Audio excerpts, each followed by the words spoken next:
nagbigay ng puntos kay JF.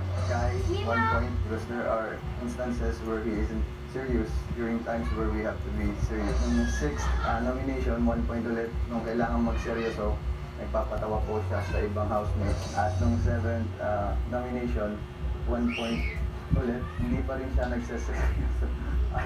Yung chocolate.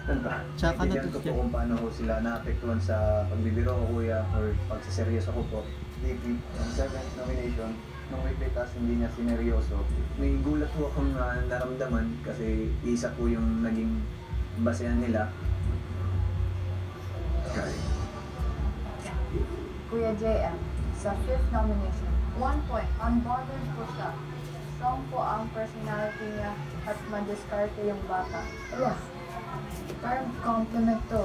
Sino nagtinda? 9th nomination, 2 points. Sinikos. Naging maingay Sino? at nakakarindi na. At Siya mo. ulit, matagal Siya siyang dito. mag-shower. Diyan na? Nauubusan ako ng oras sa shower ko. Yeah, hindi ko po siya makausap kasi po yung world niya po is naka-rain lang. Sabi ko na nga ba like I already knew it in the first place. 9th nomination, kaya ang pinaka-less na may ginawa. Walang ambag. Na-feel ko din naman sa sarili ko na may mga pagkakamali ko na akong nagawa. Hindi ko naman tinitake siya ng personally. This is just my way of educating myself din Tia.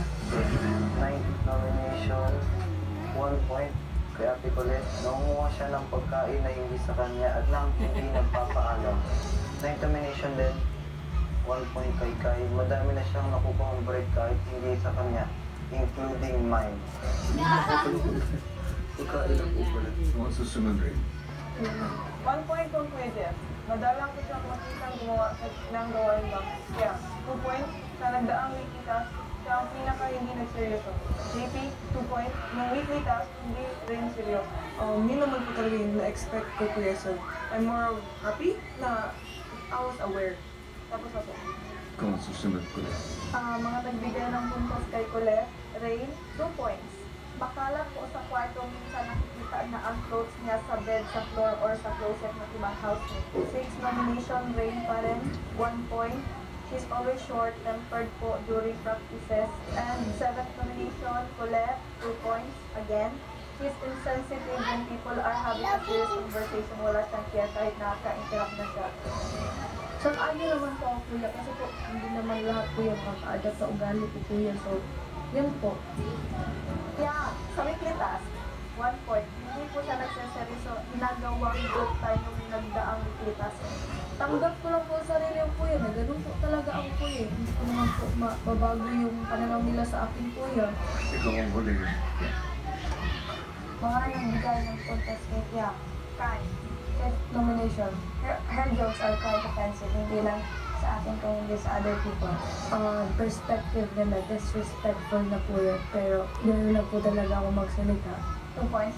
Disrespectful and insensitive when eating, she shouts or eats ahead when even while the prayer is going on.